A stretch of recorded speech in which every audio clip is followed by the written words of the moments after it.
Bonsoir à toutes et à tous et bienvenue sur TV Vendée en ce lundi 23 juin pour ce nouveau journal d'information.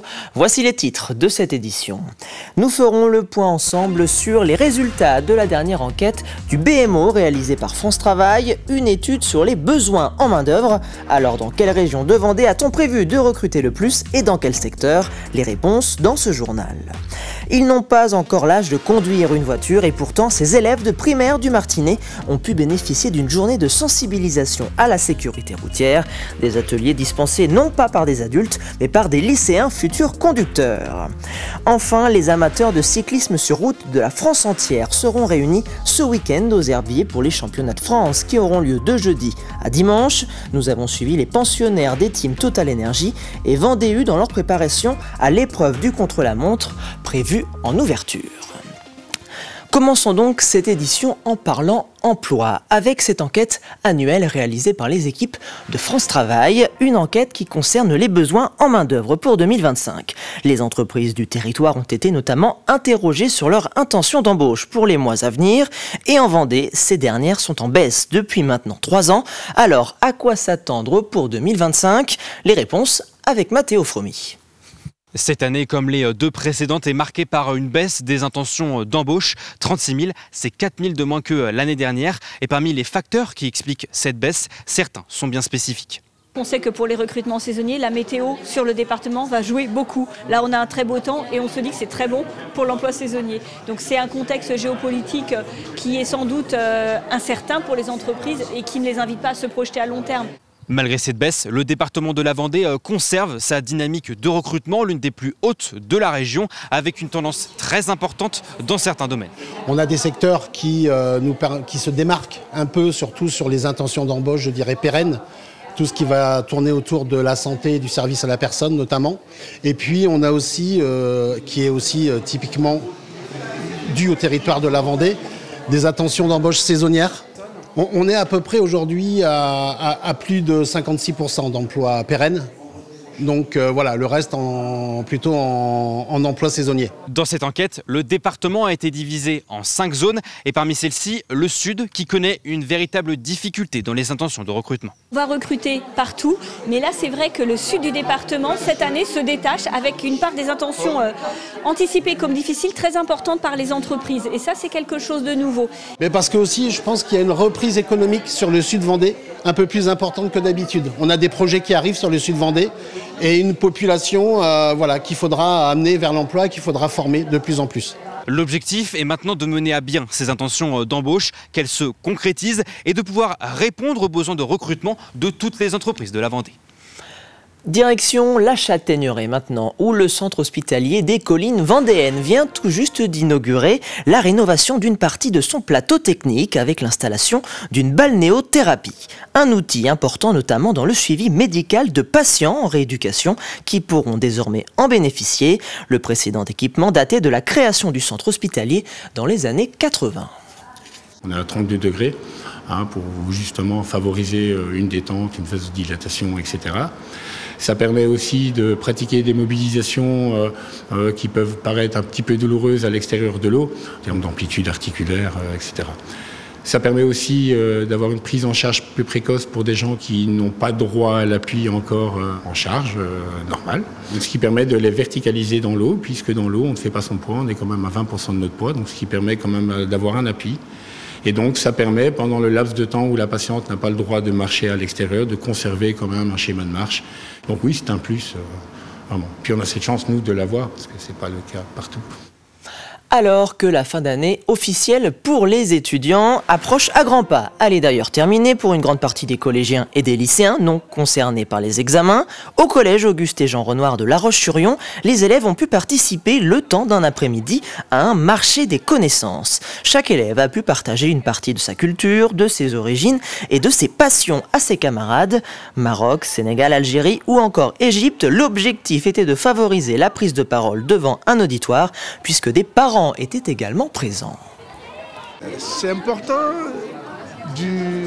à partir du moment où tout le monde se retrouve, parce que on parle de la diversité là. La diversité, la culture de chacun de ces pays. De se partager ensemble. Faire un partage ensemble, donc c'est ça quoi. Ça les attire pour pas mal de choses et que ça leur rende curieux. Toutes les choses qu'il y a à travers le monde, ça leur apporte les choses sur place. Et puis après, ça ne les empêche pas plus tard d'aller voir à droite à gauche. Prenons désormais la route de la commune de Martinez, entre La Roche-sur-Yon et Saint-Gilles-Croix-de-Vie, pour un zoom sur cette initiation à la sécurité routière, organisée au sein de l'école primaire de la commune. Ils ont eu la visite d'élèves du lycée Rosa Parks de La Roche-sur-Yon pour une journée de sensibilisation. En formation Bac Pro section conducteur routier, le petit groupe a pu animer 4 ateliers autour de la sécurité routière, comme la notion des angles morts ou encore l'explication des panneaux de signalisation. Quand les jeunes parlent aux jeunes, une opération à laquelle a assisté pour nous Louise Viadger. S'il n'y aurait pas de rétroviseur, on voit rien en fait devant là. Hein. Oui. Ok, c'est pour ça que c'est hyper dangereux. On est allé dans la cabine avant du camion et on a vu qu'il n'y avait pas beaucoup d'angles morts, d'angles que le conducteur il pouvait nous voir. Il y avait beaucoup d'angles morts. Lorsque les jeunes parlent aux jeunes, la leçon se retient plus vite.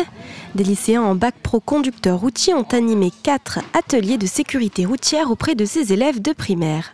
On apprend aux enfants à respecter le code de la route, à reconnaître les panneaux, à appréhender à peu près la route, comme sur un vélo mais en plus large, à faire attention aux autres usagers et à gérer son allure. Déjà, vous savez ce que c'est tous un angle mort ou quoi? Oui. Vas-y. C'est surtout, par exemple, parler correctement vis-à-vis des tout petits par oral, voilà, éviter certains mots qu'ils ont tendance à 15-16 ans à utiliser régulièrement, être clair dans leur discours et ça pour les futurs oraux qu'ils auront dans le bac, dans le domaine du bac. Une matinée banalisée en extérieur pour ces 22 élèves de CE1, CE2. L'occasion aussi de faire une chasse au trésor dans la voiture pour trouver et ranger les objets potentiellement dangereux. Un rappel des bases de sécurité routière toujours utile. Pour eux, les sensibiliser et aussi peut-être passer des messages à leurs parents, de faire attention. On avait fait aussi autour de l'école toute une sensibilisation pour la circulation des voitures autour de l'école en faisant des affiches. Il y a des affiches autour de l'école pour dire aux parents de bien se garer. Donc je trouve que c'est un beau projet pour continuer cette sensibilisation. Les élèves du lycée Rosa Parks de La Roche-sur-Yon comptent bien continuer ces ateliers de sensibilisation dans d'autres communes du département. On termine ce journal avec une page consacrée au cyclisme. Ce jeudi sera donné le coup d'envoi des championnats de France de cyclisme sur route aux Herbiers pendant 4 jours jusqu'à dimanche. C'est la 5e fois que l'événement aura lieu dans le département depuis le début du XXIe siècle. C'est tout simplement un record sur les 25 dernières éditions. Je pense que c'est une terre de vélo, tout simplement. Il y a une ferveur importante quand on regarde la densité de clubs, d'organisations. Je crois qu'il y a environ 250 organisations par an en Vendée de courses cyclistes. Ça témoigne d'un tissu qui est particulièrement propice pour les organisations en matière de cyclisme. Et forcément, il y en a quelques-unes plus grandes, plus importantes, comme les championnats de France, qui ressortent régulièrement. Le championnat de France de cyclisme, il y a des gens qui sont des passionnés et qui en fait préparent leurs vacances en fonction des championnats de France de cyclisme et qui viennent souvent quelques jours avant, parfois c'est une semaine avant. Et donc on aura évidemment de quoi les accueillir. On attend entre 500 et 1000 camping-cars. Voilà, c'est aussi des gens qui viennent dans les restaurants, qui viennent aussi dans les commerces. Donc voilà, c'est important qu'on puisse les accueillir du mieux que nous pouvons. Et le parcours de ces courses cyclistes est tracé autour du célèbre mont des Alouettes qui devrait être promis aux femmes et aux hommes forts du peloton. Plus de 600 coureurs sont attendus sur l'ensemble de la compétition et parmi elles, plusieurs équipes locales dont la team Total Energy et l'équipe Vendée Pays de la Loire. Mathis Pires les a suivis au cours d'une reconnaissance du parcours du contre-la-montre dont le départ sera donné jeudi. Donc là, le virage gauche assez fermé. Guidés par leur directeur sportif, ces 4 cyclistes sont en plein repérage du circuit. Et là, la bascule, ça va redescendre sur 800 mètres. Vous tournez à droite. 26 km 500 à connaître avant le 26 juin prochain, date de la course contre la montre des championnats de France aux Herbiers. Un événement particulièrement important pour ces 2 équipes vendéennes. Ça me donne l'avantage du terrain, de la connaissance et de pouvoir venir plus facilement organiser des reconnaissances. À domicile, c'est aussi parfois le petit supplément d'âme encore, s'il y avait besoin d'aller chercher un petit supplément pour aller briller sur cette journée-là. Celui qui peut briller, c'est Benjamin Marais, coureur amateur de la team Vendée. Il sera à domicile le jour de la course. C'est mes routes d'entraînement depuis que je suis tout petit, donc c'est sûr que je connais bien les routes. Forcément, à domicile, il y aura énormément de personnes que je vais connaître sur le bord de la route, donc ce sera forcément un peu de pression pour essayer de faire le meilleur pour eux. Et puis avant tout, ce sera du plaisir, parce que c'est toujours du plaisir de courir chez soi. Cette reconnaissance du circuit, c'est aussi l'occasion de transmettre des savoir-faire entre les professionnels du team Total Energy et les amateurs de Vendée.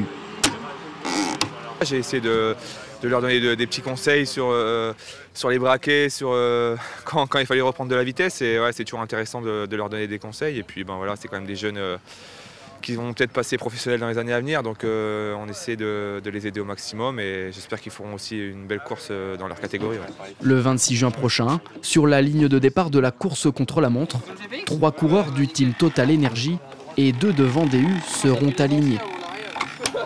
Et si vous avez loupé l'ensemble des actualités sportives du week-end en Vendée, pas de panique, Aurélien Huard et ses chroniqueurs sont de retour pour 85 chronos. C'est le dernier numéro de la saison.